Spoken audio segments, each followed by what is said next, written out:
O Ladrão Honesto, dos Cadernos de um Desconhecido, de Fyodor Dostoiévski. Um dia de manhã já estava eu de saída para a repartição quando entrou a Grafena, a minha cozinheira, lavadeira e despenseira, e para meu espanto encetou uma conversa comigo. Até então ela sempre fora uma mulher simples e taciturna, de maneira que, para além das 2 palavras cotidianas sobre o que eu queria para o almoço, não dissera praticamente mais nada durante 6 anos. Pelo menos, eu não a ouvi dizer mais nada. Queria dizer-lhe, meu senhor, começou de repente. Não quer alugar o cubículo? Qual cubículo? Ao lado da cozinha, bem sabe qual? Por quê? Por quê? Porque toda a gente subaluga, bem sabe por quê. Mas quem é que vai querer aquilo? Quem? Um inquilino, bem sabe quem. Mas ali, mãezinha, não se pode pôr uma cama, não cabe. Quem é que pode viver ali? Mas por que havia de viver ali? Basta ter onde dormir. Ora, para viver no peitoril da janela. Qual janela? Bem sabe qual, ou será que não sabe? A janela do vestíbulo. Para fazer as coisas, costurar ou assim sentar-se no peitoril da janela, ou na cadeira. E também há lá uma mesa, há lá tudo no vestíbulo. Mas quem é ele? Um homem bom, experiente? Eu cozinho para ele, e pelo alojamento e comida levo-lhe 3 rublos de prata por mês.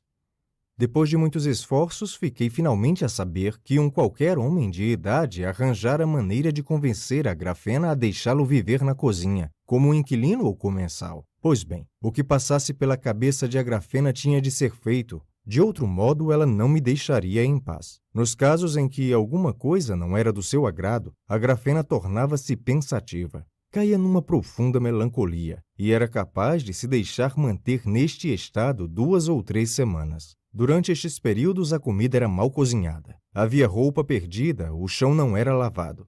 Enfim, as desgraças eram muitas. Eu reparara, havia muito que esta mulher taciturna era incapaz de tomar de moto próprio uma decisão, de se afirmar com uma ideia que fosse pessoal dela, porém, se formava no seu fraco cérebro, por puro acaso. Qualquer coisa parecida com uma ideia, com uma empresa a cumprir, recusar-lhe a realização disso seria como assassiná-la moralmente durante algum tempo. Por isso, como eu prezava, acima de tudo, o meu próprio sossego, dei-lhe de imediato o meu consentimento. Ele tem pelo menos um documento qualquer, um passaporte, sei lá. É claro, bem sabe que tem. É um homem bom, experiente, prometeu pagar 3 rublos. Logo no dia seguinte apareceu no meu modesto apartamento de solteiro o tal inquilino. A sua entrada na minha casa não me custava desgosto algum. No fundo, até estava contente. De uma maneira geral, vivo isolado, como um eremita.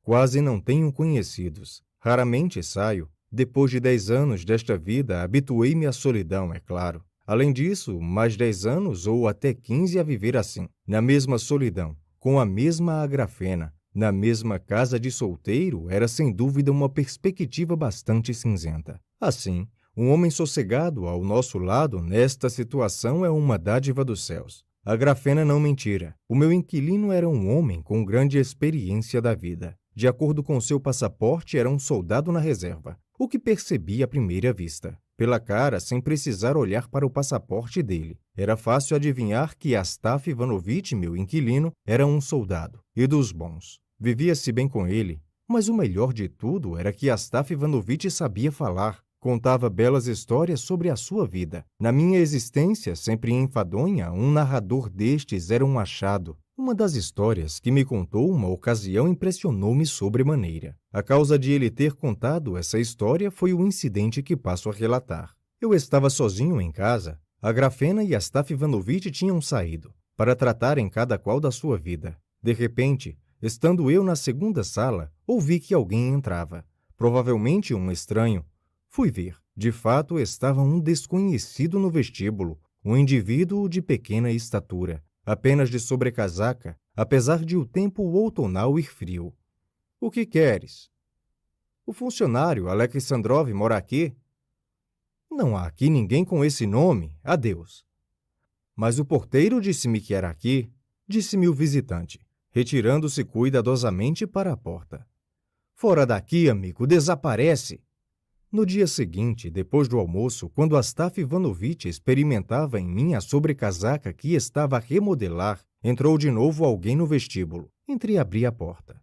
Vi o indivíduo do dia anterior a pegar com toda a calma no meu bex forrado à pele, a metê-lo debaixo do braço e a fugir. A Grafena olhava para ele com a boca aberta de espanto e não fez mais nada para salvar o bex. Astaf Ivanovitch correu em perseguição do gatuno, e uns 10 minutos depois voltou ofegante e de mãos vazias. O homem tinha desaparecido. Pronto, Astaf Ivanovitch, é um azar. Ainda bem que não levou o capote, senão deixava-nos na miséria o malandro. Mas Astaf Ivanovitch ficou tão abalado com o caso que eu, olhando para ele, até deixei de me preocupar com o roubo. Não havia meio de o homem se acalmar. Abandonava a cada momento o trabalho que tinha em mãos. Recomeçava a contar como tudo acontecera a 2 passos debaixo do nariz dele. Como tinha sido possível deixar levar aquele rico bex e sem sequer apanhar o ladrão? Depois sentava-se de novo a trabalhar. Depois voltava a largar tudo, até que finalmente foi ter com o porteiro. Ele ralhou por permitir coisas dessas num prédio em que se tinha a responsabilidade da segurança. Depois voltou e começou a descompor a Grafena. Depois voltou ao trabalho e durante muito tempo ainda resmungava para os seus botões, como tinha acontecido tudo. Como ele estava parado aqui e eu ali, debaixo do nosso nariz. A 2 passos de nós, tiraram o bex, etc. Enfim, Astaf Ivanovitch, embora fosse um homem prático, estava inquieto e desassossegado. Levaram-nos bem, Astaf Ivanovitch, disse-lhe eu à noite, enquanto lhe servia um copo de chá. E por não ter mais nada que fazer, provocando-o a contar de novo o caso do bex roubado, que de tantas vezes repetido e com tanta sinceridade por parte do contador, começava já a tornar-se muito cômico. Levaram-nos bem, sim, senhor. É um grande desgosto para mim e faz-me uma raiva que nem sabe, apesar de o bex não ser meu. A meu ver, não há víbora mais nojenta do que o ladrão. Há quem roube os ricos, mas este rouba o nosso trabalho, o suor que custou e o tempo que levou a fazer. É um nojo, nem me apetece falar disso. Dá-me cá uma raiva. Como é que o senhor não mostra pena pela sua propriedade? Sim, tem razão, Astaf Ivanovitch. Vale mais que uma coisa que se queime, que desapareça no fogo, do que deixá-la ir para um ladrão. É um desgosto. Pois é claro que é um desgosto. Também é verdade que há ladrões e ladrões. A mim, caro senhor, aconteceu uma vez conhecer um ladrão honesto. Um ladrão honesto? Como é possível existir um ladrão honesto, Astaf Ivanovitch? Tem toda a razão, meu caro senhor. Como pode um ladrão ser honesto? Isso não existe. Mas eu queria apenas dizer que era um homem honesto que roubou. Tive mesmo muita pena dele. Como aconteceu isso, Astaf Ivanovitch? Aconteceu há de haver uns 2 anos. Nessa época eu andei quase 1 ano sem ter casa. Mas quando ainda a tinha, nos últimos tempos, conheci um homem completamente perdido. Conhecemo-nos por acaso numa casa de pasto. Era um bebedolas e um vagabundo parasita, que tinha sido despedido havia muito tempo de um serviço público qualquer, por meio de bebedeira permanente. Era um homem sem decoro nenhum. A roupa que ele trazia no corpo era uma coisa indescritível. Eu às vezes punha-me a pensar, será que ele tem ao menos uma camisa debaixo do capote? Tudo o que arranjava era para desbaratar na bebida. Não era um desonesto.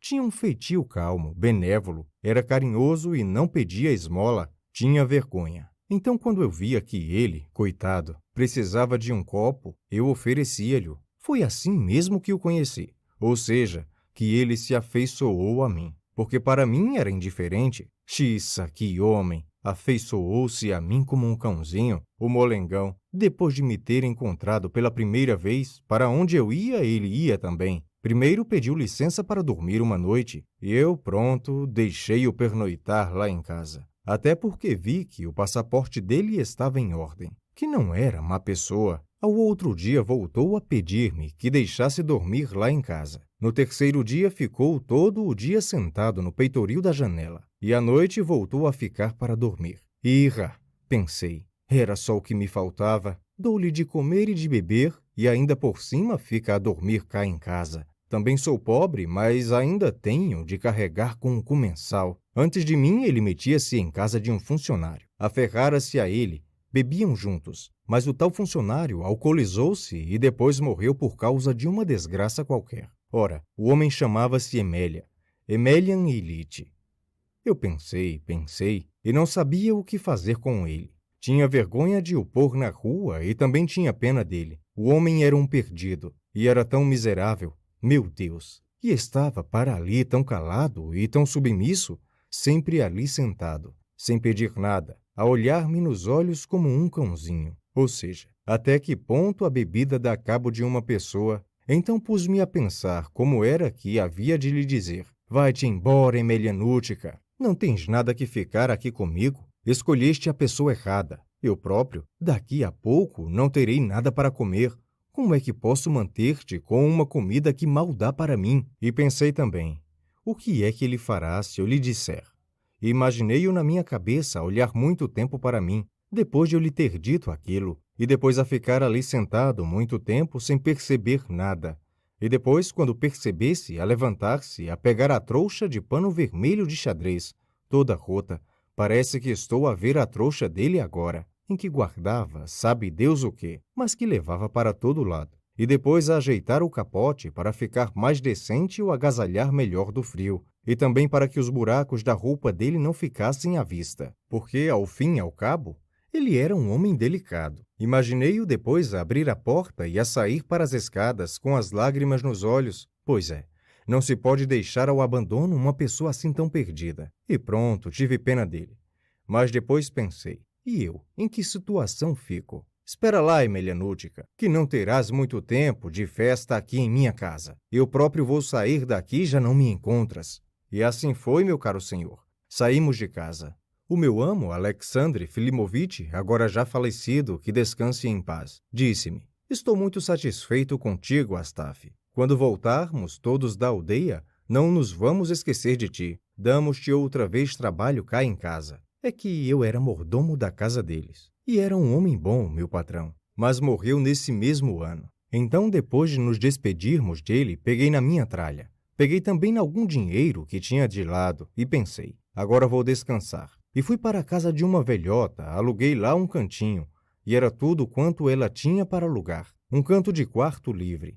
Ela dantes também vivia numa casa qualquer como ama seca, mas tinha ficado a receber uma pensão, e naquela altura já estava sozinha. Ora bem, pensei, então adeus, Emelianútica. És bom homem, mas já não me encontras. E o que é que o senhor acha? À noite voltei para casa. Tinha ido visitar um amigo, e a primeira coisa que vi foi o Emélia, sentado em minha arca, com a trouxa achadrezada ao lado dele, com o capote vestido à minha espera. E como não tinha nada que fazer enquanto esperava, pedira emprestado à velha um livro religioso e estava com ele nas mãos virado ao contrário. Tinha me encontrado. Olhe, baixei os braços. Pronto, pensei eu, nada a fazer.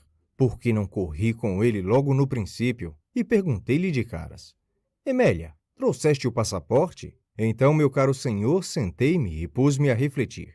Este homem sem abrigo vai ser mesmo um fardo pesado para mim? E depois de pensar, concluí que afinal não ia ser um fardo assim tão pesado. De comer tem, pensei eu, uma fatia de pão pela manhã, com cebola para ser mais saboroso. Ao meio-dia, pão e cebola também. E ao jantar, cebola e quivás. E também pãozinho, se lhe apetecer. Ora, se um dia ou outro nos calhar uma sopa de repolho, então aí ficamos fartos. Eu não como muito. E então um bêbado, como se sabe, não come nada. Para o bêbado, o principal é o vinho e a vodka. Ele vai dar cabo de mim com as suas bebedeiras, pensei. Mas logo a seguir passou-me pela cabeça uma coisa e fiquei mesmo entusiasmado com a ideia. A tal ponto que pensei, se o Emélia se fosse embora, eu até perderia o gosto pela vida. Pronto, tinha resolvido tornar-me pai e benfeitor dele. Hei de fazer com que ele se desabitue da bebida. Hei de salvá-lo da perdição. Pensei cá para mim. Pronto, Emélia, podes ficar. Tudo bem, mas a partir de agora tens de obedecer às minhas ordens. Então pensei, vou ver se o acostuma a um trabalho qualquer. Mas não é para já. Primeiro que descanse, e depois eu hei lá de ver que capacidades tu tens para um trabalho qualquer, Emélia. Porque nem sempre uma pessoa tem jeito para este ou aquele trabalho. E comecei a observá-lo à socapa. E vi, és um caso perdido, Emelianútica. Comecei então a falar-lhe com bondade. Tal e tal, Emelien-Lite, olha só para ti, vê lá se fazes qualquer coisa por ti. Uma ocasião disse-lhe, deixa de mandriar, olha para ti, andas um maltrapilho, o teu capote, peço desculpa. Dá para fazer uma peneira? Isso assim está mal. Parece que já é tempo de acabares com isso. E o meu Emelien-Útica ali sentado, de cabeça baixa a ouvir. Só lhe digo, meu caro senhor, ele tinha chegado a um ponto tal por causa da bebedeira que até perdera o uso da língua e era incapaz de dizer uma palavra sensata. Eu digo pepinos, ele responde favas. Ouve-me, e por fim suspira. Por que é que suspiras, Emelien-Lite? Por nada, Astaf Ivanovitch, não se preocupe. Hoje 2 campônias berraram uma com a outra, Astaf Ivanovitch, na rua, e uma delas tombou sem querer o cesto de oxicocos da outra. E depois? E depois, para se vingar, derramou de propósito o cesto da outra e ainda por cima pisou as bagas. E depois, Emelien-Lite? Nada, Astaf Ivanovitch, falei por falar. Nada, fala por falar. Emelien-Útica, perdeste o teu raciocínio de tanta bebedeira. E também um senhor deixou cair uma nota de banco na rua Gorórrava, não na Sodovaia. E o mujique viu e disse, é o meu dia de sorte. Nisto o outro também viu e disse, não, a nota é minha, vi-a primeiro. E então, Emelien-Lite?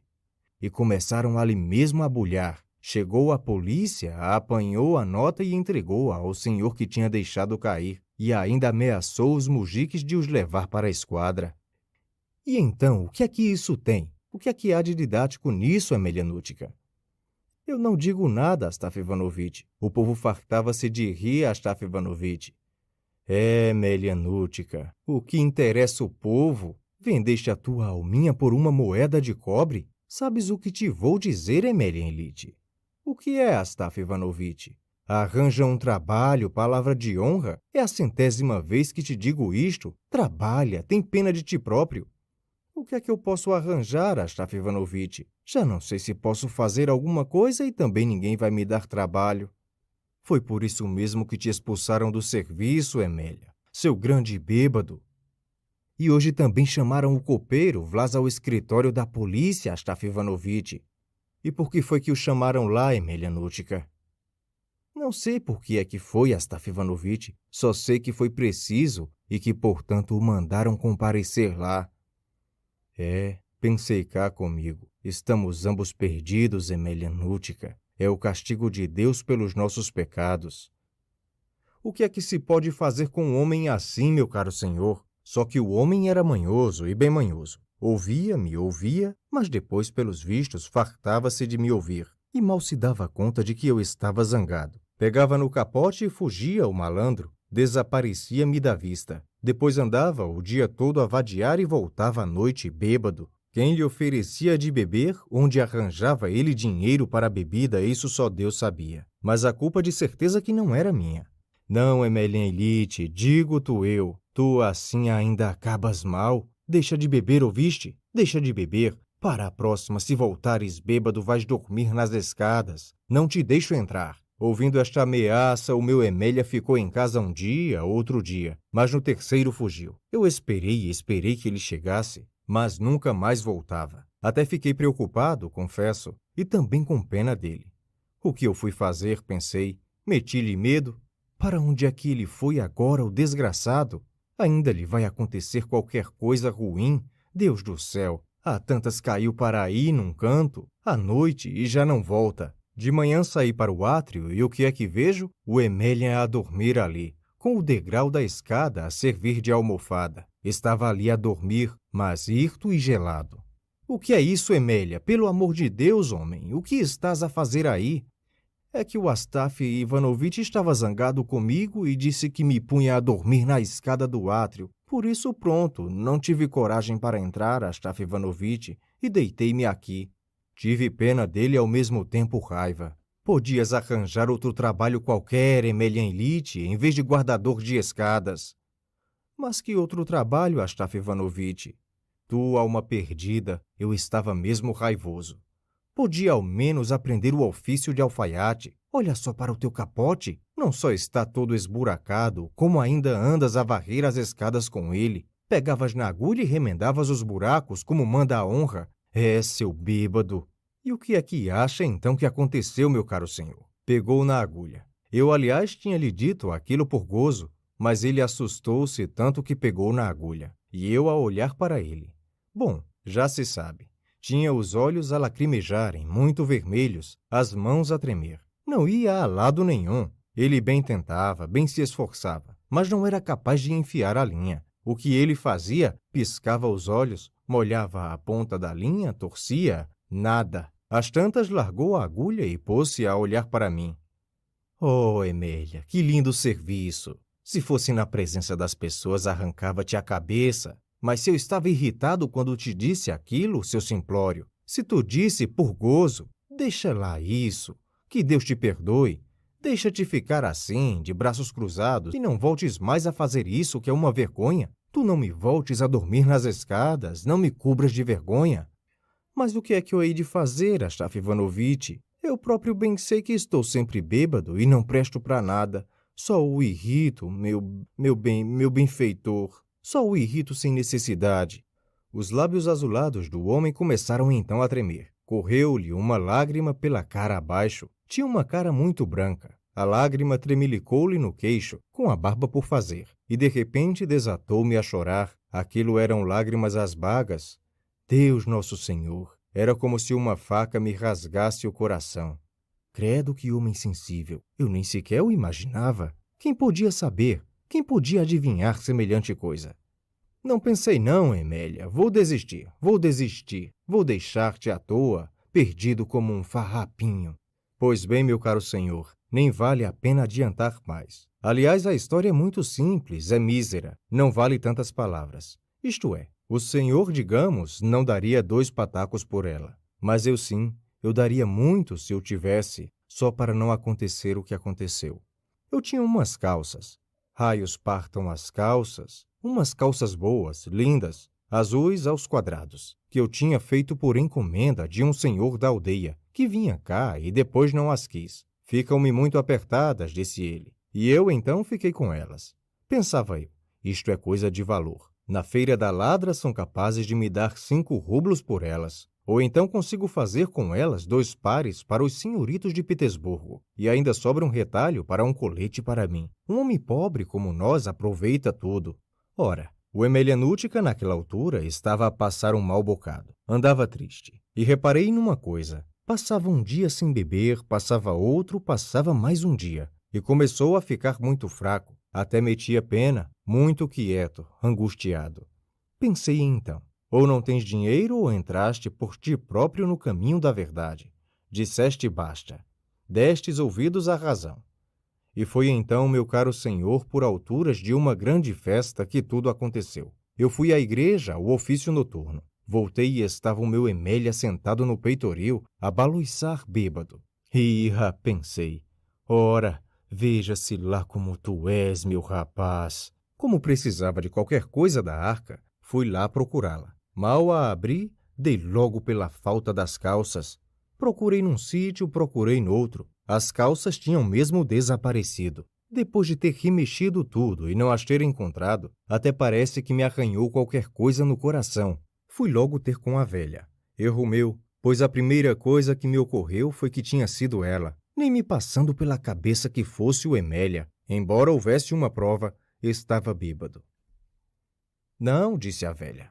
Por amor de Deus, meu senhor, para que eu precisava de calças? Será que visto calças? Eu própria fiquei há dias sem uma saia graças a um bom homem dos vossos. Não sei nada, é só o que tenho a dizer. Disse-lhe eu, quem é que esteve aqui? Quem é que veio cá? Disse ela, ninguém, e eu não saio daqui. O Emélia Ilitch saiu uma vez, mas voltou. Está agora ali sentado. Vai lá interrogá-lo a ele. Emélia, disse-lhe eu, tu por acaso, por qualquer necessidade, não pegaste nas minhas calças novas, sabes? Aquelas que costuramos para o senhor proprietário rural? Não, Astaf Ivanovitch. Quer se dizer, não peguei nelas. Coisa esquisita. Comecei a procurar outra vez. Procurei durante muito tempo e nada. e o Emélia ali sentado, a baloiçar-se. Então, meu caro senhor, sentei-me à frente dele, em cima da arca, assim de cócoras, e de repente olhei de lado para ele. Pensei eu, isto até me queima o coração, até me faz subir o sangue à cara. Então o Emélia de repente também olhou para mim. Diz-me então ele: Não, Astaf. Eu, portanto, não. Quanto às calças, se calhar, acha que sim, que fui eu, mas não peguei nelas. Mas então como é que elas podiam desaparecer, Emélia Elite? Não, Astaf Ivanovitch, disse ele. Não as vi. Mas então, Emélia Elite, elas desapareceram sozinhas, assim sem mais nem menos. Foram-se embora. Talvez se fossem embora sozinhas, Astaf Ivanovitch. Depois de ouvir aquilo, levantei-me, fui para junto da janela, acendi a candeia e sentei-me a costurar. Estava a refazer o colete de um funcionário que vivia no andar de baixo do nosso. Concentrava-me no trabalho, mas não saía aquela dor no peito, aquele ardor. Ou seja, a coisa seria menos grave se eu queimasse a roupa toda no fogão. Aí, pelos vistos, o Emélia sentiu que a raiva me apertava o coração. É que a pessoa, meu caro senhor, quando está ligada com o mal, fareja a desgraça ainda de longe, como um pássaro dos céus antes da tempestade. Ouça, Astaf Ivanovitch, começou o Emélia Nútica, e a vozinha dele tremia. Hoje o Antipop Procorite, o auxiliar médico, casou-se com a mulher do cocheiro, que morreu há pouco. Eu então dei-lhe cá um daqueles olhares, pronto, devo ter olhado para ele com muita maldade. O Emélia percebeu. Viu levantar-se, aproximar-se da cama e apalpar ao lado dela. E eu à espera. Ele continuou naquilo, mas sempre a falar, sempre a repetir a mesma coisa. Não estão em nenhum lado. Para onde seria que as velhacas desapareceram? E eu à espera para ver no que aquilo ia dar. E vejo Emélia a rastejar para debaixo da cama. Não aguentei. O que é que andas a fazer para aí de rastos, Emélia Elite? A ver se encontro as calças, Astaf Ivanovitch. Se calhar caíram aqui ou qualquer coisa do gênero. Mas para que é que, meu senhor... Comecei a tratá-lo assim por raiva. Para que é que o meu senhor quer a ajuda de um homem simples e pobre como eu? Para que esfregar os joelhos no chão inutilmente? Mas, Astaf, não é por mal. Até pode ser que elas apareçam, se por assim dizer a gente procurar bem. Ouça, Emélia Elite. Diga, Astaf Ivanovitch. Não teria sido tu, disse-lhe eu, que pura e simplesmente mais roubaste como ladrão e vigarista que és, em agradecimento do pão que eu te dou? O que aconteceu, meu senhor, foi que quando o via rastejar de joelhos no chão, a raiva tomou completamente conta de mim. Não, Astaf Ivanovitch. E assim como estava, assim se deixou ficar debaixo da cama, de bruços. Deixou-se ficar muito tempo ali deitado. Depois saiu de lá. Olhei para ele quando saiu. Estava branco como um lençol. Levantou-se e sentou-se ao meu lado no peitoril. Ficou calado uns 10 minutos. Não, disse ele por fim. Não, Astaf Ivanovitch. Então levantou-se de rompante e avançou contra mim, pavoroso como um pecado mortal. Não, Astaf Ivanovitch, não peguei nas suas calças, não. E tremia todo, apontava para o próprio peito com o dedo também a tremer. E a voz dele também tremia de tal forma que eu próprio me intimidei e como que fiquei colado ao peitoril. Está bem, disse-lhe eu.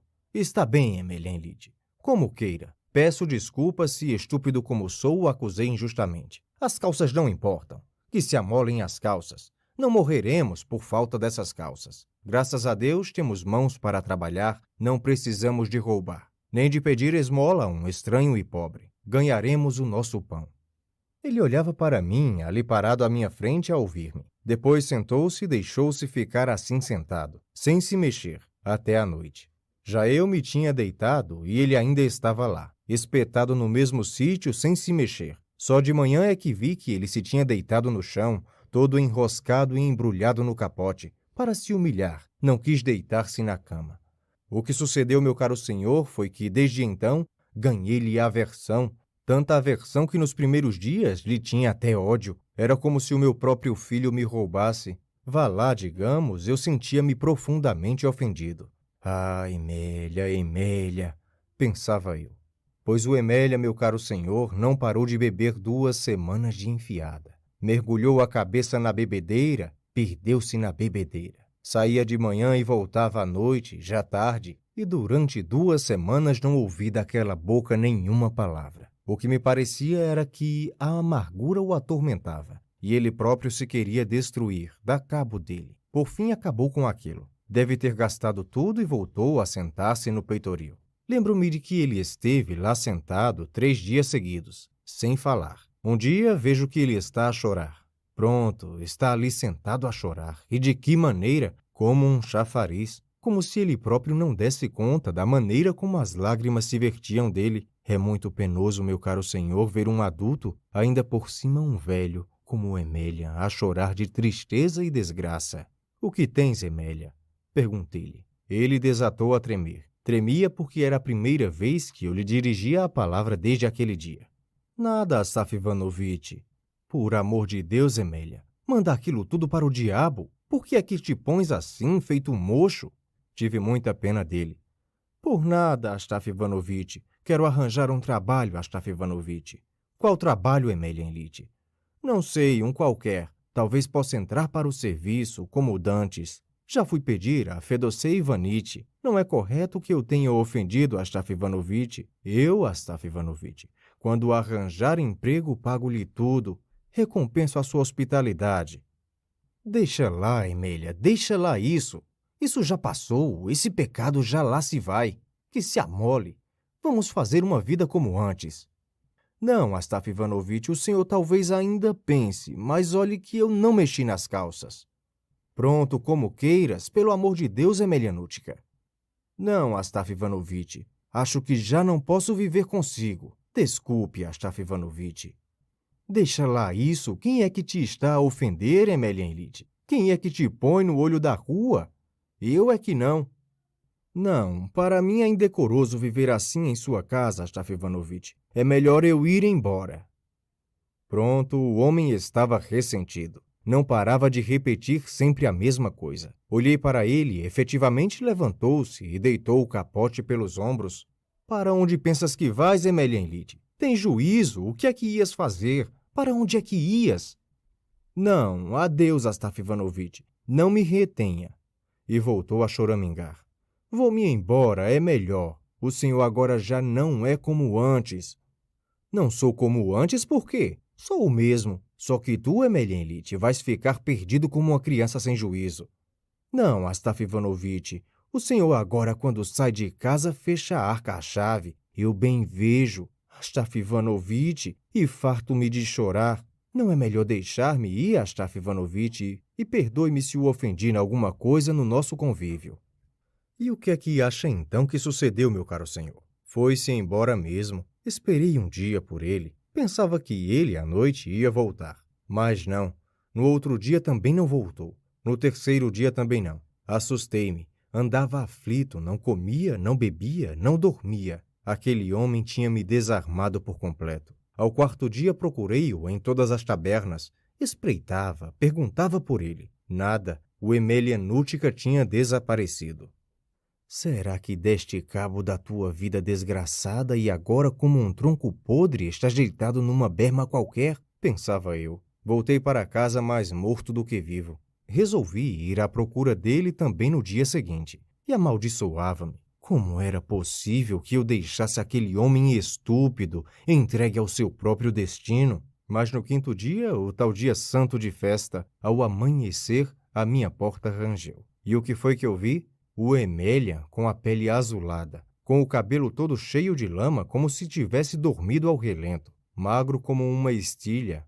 Tirou o capote, sentou-se ao meu lado, em cima da arca. Olhou para mim. Fiquei contente, é claro, mas logo a seguir espetou-se-me uma mágoa na alma ainda maior do que antes. As coisas são assim, meu caro senhor. A mim, se me acontecesse cometer um pecado como ele cometeu, juro-lhe que mais depressa esticaria o pernil como um cão do que voltaria. Ora, o Emélia voltou. Naturalmente que é muito doloroso ver um homem naquela situação. Comecei a acarinhá-lo e a consolá-lo. Estou contente por teres voltado, Emelianútica. Se tivesse chegado um pouco mais tarde já não me apanhavas, porque eu ia outra vez à tua procura pelas tabernas. Comeste alguma coisa? Comi, Astaf Ivanovitch. Comeste? Isso é mesmo verdade? Olha, há aqui os restos da sopa de ontem, uma sopa de repolho com carne, é substancial, e também cebola com pão. Come, faz bem à saúde. Servi-lhe a sopa e vi logo que o homem estava com uma fome de 3 dias, tal era a vontade com que comia. Queria isso dizer que tinha sido a fome que o trouxera à minha casa. Até me comovia a olhar para ele. Coitado. Vou à loja dos vinhos, pensei. Trago-lhe vinho, que ele alivie a alma, e acabemos com isto. Já basta. Já não te guardo rancor, Emelianútica. Trouxe o vinho. Aqui está, Emelianútica. Vamos beber. Hoje é dia de festa. Queres? Não te faz mal. Estendeu a mão com avidez para o copo. Já ia pegar nele, mas susteve-se. Depois esperou um pouco, pegou finalmente no copo. Levou-o à boca e derramou-se-lhe um pouco de líquido na manga. Ainda chegou a levar o copo à boca, mas acabou por pousá-lo na mesa sem beber. Então, Emelianútica. Não, Astaf Ivanovitch, quer se dizer... Não bebes mais? É que, Astaf Ivanovitch, acho que... Não vou beber mais, Astaf Ivanovitch. Como é, Emelianútica? Resolveste deixar de beber para sempre ou apenas hoje? Não respondeu. Olhei para ele e vi que inclinava a cabeça e a apoiava na mão. O que é que tens, Emelianútica? Estás doente? Pois, é que eu não estou muito bem, Astaf Ivanovitch. Deitei-o na cama. Então é que vi que ele estava mesmo mal, cheio de febre, a testa a arder. Fiquei ao pé dele o dia todo. Ao princípio da noite piorou. Misturei quivás com óleo e cebola, meti lá para dentro uns bocados de pão e disse-lhe: come estas migas, a ver se ficas bem.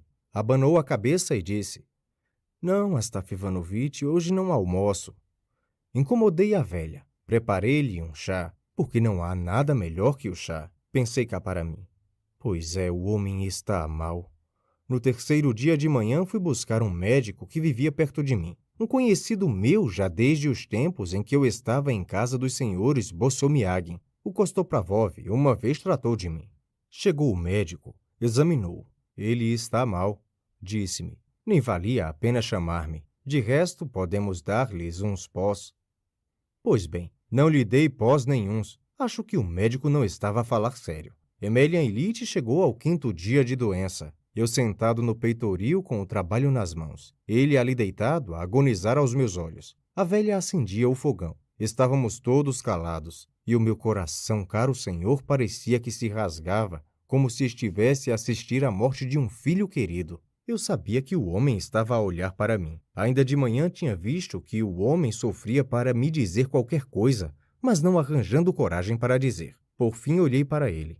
Vi que nos olhos que o desgraçado não tirava de mim havia grande aflição, mas quando reparou que eu olhava para ele, baixou logo os olhos. Astaf Ivanovitch, o que é, Emelianútica? Se, por exemplo, levarem meu capote para a feira da ladra, quanto darão por ele, Astaf Ivanovitch? Pois, Emelian Ilitch, disse-lhe eu, não sei quanto te dariam por ele, talvez 3 rublos, Emelian Ilitch. Digo eu que se de fato levássemos o capote para a feira, não nos dariam nada por ele. Riam-se-nos na cara por querer vender uma miséria daquelas. Eu tinha-lhe dito aquilo só para lhe agradar, coitadinho, até porque sabia o simplório que ele era. Mas eu pensava, Astaf Ivanovitch, que eles dariam não só 3 rublos, mas 3 rublos de prata, porque é um capote de fazenda, Astaf Ivanovitch. Como é que eles podem dar só 3 rublos se é de fazenda? Não sei, Emelian Ilitch, disse-lhe eu. Se o quiseres vender, acho que tens de começar por pedir logo 3 rublos por ele. Calou-se por uns momentos. Depois voltou a chamar-me. Astaf Ivanovitch, o que é, Emelianútica? Venda o capote quando eu morrer. Não me enterre com ele. Eu passo bem sem ele no caixão. Ora, este capote é valioso. Pode ser útil para si. Então, meu caro senhor, deu-me um aperto no coração que nem sei explicar o que senti. Vi que já estava a tomar conta do homem a aflição da agonia. Ficamos de novo calados. Passou-se mais ou menos 1 hora. Olhei outra vez para ele. Não deixava de olhar para mim. Mas quando os nossos olhos se cruzaram, baixou os dele mais uma vez. Não queres água, Emelian Ilitch? Dê-me um pouco sim, Astaf Ivanovitch. Dei-lhe água, bebeu um pouco. Obrigado, Astaf Ivanovitch. Queres mais alguma coisa, Emelianútica? Não, Astaf Ivanovitch, não preciso de mais nada. Ora bem, é que eu... Tu o quê, Emelianitch? É uma coisa. O quê, Emelianútica? As calças. É que... Fui eu que as levei, Astaf Ivanovitch. Ora, disse eu. Deus perdoa-te, Emelianútica, pobre coitado. Vai em paz para junto de Deus. E cortou-se-me a respiração. Começaram-me a cair lágrimas dos olhos. Virei-lhe a cara por uns momentos. Astaf Ivanovitch. Vi que o Emélia me queria dizer qualquer coisa. Tentava soerguer-se na cama com esforço. Mexia os lábios. De repente ficou muito vermelho a olhar para mim. Depois vi que ele de repente voltava a ficar muito branco e desfalecia num instante. Lançou a cabeça para trás, suspirou e entregou a alma ao Senhor. Fim.